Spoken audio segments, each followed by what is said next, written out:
있는 정교한 웨지샷을 하기 위해서 필수 요소에 대해서 알려드리려고 하는데요. 레슨을 보다 보면 하라고 하는 건 굉장히 많잖아요. 네. 이렇게 하세요, 저렇게 하세요, 뭐 이런 말은 굉장히 많아요. 그리고 지금 시청하시는 골퍼분들도 아, 맞아, 내가 그걸 잊어버렸지 생각 많이 하시고 내일은 꼭 그렇게 해봐야지 라는 마음으로 필드에 가거나 연습장에 가지만 가면 다 잊어버려요. 그죠? 맞아요. 그래서 이렇게 하랬는데 저렇게 아. 하랬는데 라는 생각조차 들 수 없을 정도로 잊어버립니다. 그렇죠. 그래서 저는 이렇게 하라 저렇게 하라보다 필수 요소이긴 하지만 절대 해서는 안 될 것. 네, 한 가지를 알려드리려고 하는데요. 아마 궁금하실 테지만 네. 잠시 후에 제가 뭐라고 말씀을 드릴게요. 이 웨지가 나만의 무기로 될 수 있으면 스코어는 예상했던 것보다 좀 밑으로 뚝뚝뚝뚝 떨어질 거예요. 왜 그런 날 있잖아요. 샷은 잘 맞았는데 이상하게 스코어가 안 나네? 그런 날 있지 않으세요? 네, 있죠. 네, 그런 날은 숏게임이 정말 안 되는 날입니다. 앞서서 베프로와 허프로가 레슨했던 드라이버도 잘 맞고 아이언도 잘 눌러쳐서 파운을 18개 하면 좋겠지만 아쉽게도 파운율이 점점 떨어지는 저 같은 경우에는 이걸로 먹고 살고 있습니다. 그래서 그 방법에 대해서 알려드리려고 하는데요. 일단 레슨에 들어가기 전에 조금 제가 이해를 돕기 위해서 설명을 한 가지만 더 드리자면 앞서서 레슨을 했던 거는 롱게임이죠. 네. 지금은 숏게임입니다. 그렇다면 이것은 반대된다고 생각하시면 돼요. 베지 프로가 얘기했던 것처럼 틸트를 주고 백스윙을 편하게 갔죠. 그리고 편하게 휘두르고 임팩트 순간에 한 번에 휘두르는 그런 어떻게 내려와서 어디서 손이 풀리고 릴리스가 된다. 이것도 생각을 해주셔야 되고 롱게임은 또 아이언은 눌러쳐야 되기 때문에 코킹을 해서 올라가서 눌러칠 때 그 각도가 그대로 내려와서 눌러 맞아야 또 잘 되고 공간 확보도 되어야 하죠. 그런데 우리 한번 생각을 해볼게요. 드라이버나 아이언을 칠 때 백스윙을 짧게 들어서 임팩트를 팍 만들었어요. 만들고 여기서 멈추면 어떻게 되나요? 안 되죠. 안 돼요. 공이 안 가요. 드라이브 칠 때 그런 경우 많죠. 네. 백스윙 가고 쳤는데 공이 붕 뜨기만 하고 안 가요. 그러면 그걸 숏게임에 응용하시면 돼요. 숏게임은 롱게임처럼 거리를 요하는 것도 아니고 롱게임 드라이버 같은 경우에는 스핀량이 굉장히 낮아야 합니다. 그래야 좀 많이 굴러가는데 숏게임은 스핀량이 낮으면 어떻게 되죠? 사고가 나요. 지금 제가 계속 질문하니까 김세현 아나운서가 어떻게 대답을 해야 되나 네. 지금 어떻게 해야 되지? 네, 살짝 마지막에 눈이 좀 흔들려서 다른 데를 이렇게 쳐다봤는데 바로 제가 알아서 받았습니다. 네. 네, 내일 라운드가 있다고 하는데 이거 네. 좀 잘 썼으면 좋겠어요. 네. 그래서 백스윙을 가서 임팩트를 주고 이런 거 아무 신경 쓰지 마시고요. 절대 해서는 안 되고 필요한 요소 중에 하나는 그 키포인트는 손목을 쓰시면 안 됩니다. 제가 이렇게 손목을 쓰지 말자, 손목을 쓰지 마세요라고 하면 또 질문을 해오시죠. 아니 어떻게 어프로치 하는데 손목을 안 써? 그죠? 그쵸? 손목이 필수 요소 아닌가라고 하시지만 손목을 쓰게 되면요, 내가 의도하지 않은 부분에서 사고가 나게 됩니다. 네, 제가 얘기하는 사고, 숏게임의 사고는 왔다 갔다 하는 거 있죠. 온탕냉탕이라고도 하는데 첫 번째로 백스윙을 조금 크게 해주셔야 돼요. 크게. 네, 생각보다 크게. 네, 자, 30m 이상에서 100m까지는 자신 있게 치시는 분들이 많지만 정말 이렇게 타이트한 곳, 한 10m 정도 되는 어프로치 굉장히 불안해하시는 분들이 많아요.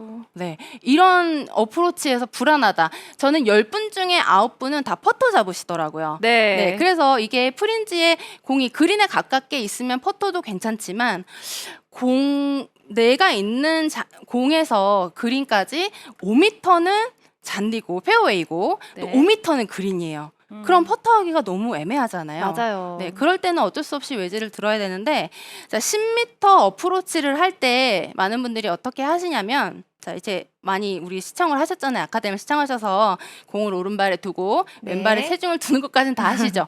근데 10m니까 좀 요만큼 들어야 될 것 같은 느낌이 들잖아요. 그래서 이렇게 치시는 분들 많아요. 맞죠. 그죠? 아니, 이 부분에 너무 공감하는 게 이렇게 짧은 어프로치 가게 되면 그 퍼터일 때 왜 5m 이렇게 공식을 두잖아요. 네. 그렇게 너무 짧게 해가지고 지금처럼 이렇게 너무 세게 치려고 하다 보면 뭐 투터치도 나오고 저렇게 해서 맞아요. 어떻게 어프로치 네. 하겠냐라는 생각이 들더라고요. 네, 맞아요. 정말 짧으니까 짧기 때문에 이게 들어서 너무 짧을 것 같은데라는 생각에 또 이렇게 맞아요, 맞아요. 급하게 치시는 분들 네. 많죠. 이러면 내가 의도하지 않았는데 지금 보시면 그린을 또 넘어가 버렸어요. 맞아요. 그럼 또 다시 걸어가서 쳐야 되는 그런 상황이 있습니다. 내가 생각했던 것보다 조금 크게 들어준다. 자, 제 백스윙 크기를 한번 봐주시면 좋겠는데요. 근데 생각보다 진짜 크게 드는 네, 느낌인데요. 생각보다 네. 크게 들어서 크게 갔지만 다시 하나 더 보여드릴게요. 네. 자, 10m예요. 10m 어프로치 하는데 어떻죠? 생각보다 굉장히 오. 크죠? 네, 헤드 무게로 탁 임팩트가 되는 느낌 들어요. 네. 아. 자, 10m인데 백스윙이 커요. 다시 보여드릴게요. 지금 근데 백스윙은 커도 거리는 10m가 딱딱 맞게 나오고 있어요. 그렇죠. 네, 그 이유 잠시 후에 알려드릴 텐데 이렇게 백스윙이 조금 여유 있게 크게 가야 내려오는 것도 여유 있게 내려올 수 있습니다. 아. 우리 스윙할 때 그런 얘기 많이 하죠. 골프는 절대 급해지면 안 된다. 그리고 성격이 좀 느긋하게 보이려고 노력하시는 분들도 코스에 나가면 성격 알 수 있죠. 네. 성격 급하시죠? 라고 맞아요. 얘기할 정도로 빨라지면 골프는 안 돼요. 그런데 이렇게 타이트한 잔디에서 이런 거리에서 내가 짧게 들게 된다면 내려오는 타이밍을 잘 맞출 수가 없어요. 그렇기 때문에 생각보다 좀 크게 들어서 퉁 그냥 떨어뜨려만 줘도 이렇게 또르르 가서 붙는 거죠. 그런데 그러네요. 백스윙을 짧게 가면 급해지거나 혹은 여기서 손목을 쓰게 돼요. 손목을 쓰게 돼서 미스할 경우가 많으니까 이럴 때는 손목을 쓰지 않는다라고 생각해 주시는 게 좋습니다. 자, 그리고 이제 손목을 쓰지 않고 이렇게 10m, 뭐 15m 혹은 30m까지도 칠 수 있어요. 그럼 그 다음에는 어떻게 해야 될까요? 이거보다 조금 더 거리가 있거나 30m 정도 되는 거리가 있을 수도 있겠죠. 네. 자, 그럴 때도 손목을 쓰시면 안 돼요. 아. 네. 그리고 백스윙을 좀 천천히 해주셔야 됩니다. 천천히. 보시면 제가 지금 30m를 쳐볼 텐데 자, 30m 쳐볼게요. 오. 이렇게 어프로치 할 때 백스윙을 좀 천천히 하게 되면 네. 여유가 생기잖아요. 자, 그런데 너무 정말 스윙 좀 빠르게 하는 골퍼분들 많이 보거든요. 맞아요. 이게 그렇게 될 수밖에 없는 게 약간 이 백스윙 폭에 대한 확신이 늘 없고 뭔가 오히려 크게 들수록 내려올 때 여유가 생긴다라는 걸 아마추어들이 잘 모르기 때문에 마음속에 나름 정해놓은 폭은 있는데 그 폭으로 빨리 완성을 해버려야겠다 이런 생각으로 스윙을 하다 보니까 그렇게 되는 것 같아요. 네, 맞아요. 그리고 이제 아까 제가 말씀드린 대로 10m 같은 경우는 백스윙이 생각보다 크게 들어서 여유 있게 퉁 쳐준다라고 생각하시면 되고 30m, 40m, 50m는 어떻게 되느냐라는 말씀을 하시는데 그때는요. 자, 보시면 제가 지금 백스윙을 가는 게 굉장히 생각보다 크지만 앞에서 보시면 코킹을 하고 있죠. 네. 그죠? 그런데 제가 손목을 쓰지 말라 그랬어요. 네. 그러면 이렇게 들어야 될까요? 아니요. 아니에요. 이게 우리가 관절이 생긴 대로 자연스럽게 꺾여서 코킹이 이루어지는 건데요. 많은 분들이 어프로치를 할 때 코킹을 해야 되는 생각 때문에 바로 이렇게 들어버리세요. 이렇게 들어버리면 내려올 때 당연히 풀려서 뒷땅이 맞을 수밖에 없어요. 이런 거는 벙커샷 할 때 하시면 좋습니다. 슬라이스 치는 분들이나 손목을 많이 꺾으시는 분들은 벙커가 오히려 더 편하다고 하세요. 왜냐하면 그냥 마음껏 뒷땅을 쳐도 네. 다 가거든요. 네, 뒷땅을 쳐야 하는 곳에서는 코킹을 바로 들어줘야 되지만 그게 아니면요. 자연스럽게 꺾이는 현상 이대로 유지를 해주셔야 되고 이 손목 각도가 풀리지 않은 상태에서 제가 손목 쓰지 말라고 말씀드렸잖아요. 네. 그대로 내려와서 이 각도로 맞아야 됩니다. 그죠? 이 각도로 맞았으면 자연스럽게 다운 블로로 맞게 되고요. 여기서 제가 손목을 또 쓰지 말라고 말씀드렸죠. 그대로 가야 됩니다. 이런 식으로. 그런데 많은 분들이 칠 때 손목을 써요. 그렇죠. 이렇게 써서 이렇게 씁니다. 네. 그죠? 이런 분들도 굉장히 많고 아니면 치고 나서 손목을 쓰는 분들이 있어요. 그대로 갔지만 이렇게 손목을 돌려서 가는 분들도 있어요. 그래서 맞아요. 절대 손목은 쓰지 않는다는 생각을 해주시고 보세요. 손목 각도 그대로 유지하고 내려오는 겁니다. 유지하고 내려와야 돼요. 보시면 제가 30m 정도 쳐볼게요. 각도 유지하고 그대로 내려오면 딱 30이 오. 가는 거죠. 네. 30에 가는 거예요. 30에 떨어뜨린 거예요. 네. 지금 제가 잘못 친 게 아니에요.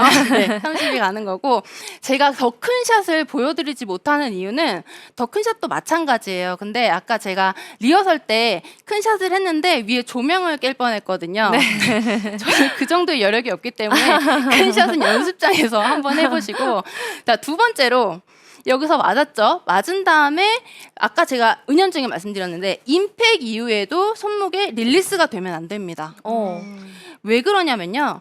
임팩 이후에 손목이 릴리스가 되게 되면 우리 롱게임 할 때 릴리스는 필수 요소잖아요. 그래야 거리도 많이 가고 바운드도 크게 튀어서 엄청 구르겠죠. 그런데 어프로치 할 때도 가서 릴리스를 해주면요. 내가 예상한 것에 빗나가요. 얼마만큼 바운드가 클지도 모르고 또 얼마만큼 구를지도 가늠이 안 됩니다. 네, 그래서 치고 나서 이런 얘기 많이 들어보셨죠? 임팩트 이후에 왼쪽 손등이 목표 방향으로 그대로 가줘야 된다. 이러면 손목이 쓰지 않고 그대로 가는 어프로치가 되는데요. 보시면 백스윙 갔을 때 자연스럽게 꺾이죠. 자연스럽게 꺾이고 맞고 나서 여기서 손목 쓰지 않았어요. 릴리스 되지 않았어요. 그대로 이렇게 유지를 해줘야 내가 가고 싶은 거리에 딱딱 떨어뜨릴 수 있고 떨어져서 많이 구르지 않기 때문에 내가 어느 정도 떨어뜨려서 구를 것이다 라는 예상도 빨리 하게 됩니다. 김세현 아나운서 내일 라운드가 있는데 네, 비가 온다고 지금 걱정을 하고 있잖아요. 이렇게 공개적으로 제가 내일 라운드가 있다는 걸 지금 알리게 됐네요. 부끄럽네요, 좀. 죄송해요. 네. 라운드가 있잖아요. 근데 네. 비가 이렇게 추적추적하고 잔디가 젖어 있을 때도 이런 어프로치 하시면 정말 터치가 일정하게 들어가요. 뒷땅 많이 나오실 것 같은데 어떠세요? 네, 좀 그런 편인데 오늘 전지선 프로가 알려준 꿀팁 가지고 가면 저도 탓을 좀 줄일 수 있을 것 같은데요. 그럼요. 그리고 손목을 쓰지 않는다는 거 한 가지 기억을 해주시고 또 내일 라운드가 있으신 분들이 또 많으실 거예요. 그런 네. 분들이 바로 또 쓸 수 있는 거는요. 내가 20이든 30이든 40이든 50이든 떨어지는 지점을 공략을 해야 됩니다. 네, 우리가 샷 할 때는요, 드라이버 칠 때는 멀리서 랜딩 지점이 넓기 때문에 페어웨이의 한 곳을 바라보고 치죠. 그리고 숏돌이나 아니면은 우리가 롱으로 아이언이나 뭐 우드 같은 걸 칠 때도 핀으로 바로 공략을 합니다. 네. 그죠? 그런데 어프로치 할 때는요, 핀으로 바로 공략을 하면 안 돼요. 예를 들어서 다시 10m로 넘어가 볼게요. 10m 어프로치 하는데 바로 여기서 내가 핀으로 공략해야지 10m야 라고 생각하고 치면요. 다시 한번. 네. 제가 잘못 친 건 아니고요. 생방송이기 때문에 기계에 오류가 있었습니다. 자, 보시면 여기서 자 10m를 쳤어요. 그런데 생각보다 많이 가요. 이런 경우 너무 많죠. 맞아요. 그죠? 나는 분명히 10m라서 쳤는데 많이 간다라고 생각을 하시는데요. 저 같은 경우에 이런 나이에 이런 거리라면은 한 6m 떨어뜨린다라고 생각하고 칠 것 같아요. 그런 느낌으로 6m다. 떨어뜨려 치면 아까보다는 조금 덜 갔고요. 그러면 여기서 이제 생각할 수 있는 게 있어요. 오늘 내 웨지샷은 어디에 떨어뜨리면 어느 정도 굴러가는구나 라는 게 판단이 딱 섭니다. 네. 그러면 그 다음 웨지를 칠 때도 나는 6m를 생각하면 생각보다 좀 컸으니까 오늘은 생각보다 좀 짧게 떨어뜨려야겠다. 어디를 공략해야겠다 라는 생각이 들거든요. 그래서 웨지샷을 할 때는 핀을 보지 말고 손목을 쓰지 말고 내가 떨어뜨린다고 생각한 동작에 떨어뜨려줘야 아주 성공적인 웨지샷을 할 수 있습니다. 김세현 아나운서에게 네. 자꾸 제가 질문을 드리는데 웨지샷 할 때 제일 어려운 게 어떤 부분이에요? 저는 웨지샷을 할 때 나름대로 정해놓은 거리마다 폭은 있는데 항상 맞는 임팩트가 일정하지 않아서 그게 좀 너무 다른 거리로 가버리니까 그런 점이 좀 힘들더라고요. 맞아요. 그렇게 지금 치고 계시는 골퍼분들 굉장히 많을 거예요. 그 이유 중에 하나 제가 아까 말씀드린 손목을 써서 그래요. 손목을 쓰지 않고 하면요. 여기서 일정하게 손목을 쓰지 않으면 일정하게 터치가 가능해요. 내가 어느 정도 치나, 그러면 나는 오늘 조금 뒤를 맞는다라고 생각하면 살짝 우측에 놓고 손목을 쓰지 않고 치고요. 네. 나는 살짝 손목을 안 쓴다고 생각을 해도 약간 토핑이 난다라고 생각하면 살짝 가운데나 왼쪽에 놓고 이렇게 맞춰주면 되는데 터치가 일정하지 않다는 거는 손목을 그만큼 썼다는 얘기이기 때문에 내일 아마 연습을 해보실 때 손목을 절대 쓰지 않고 해보시면 성공률 높일 수 있습니다.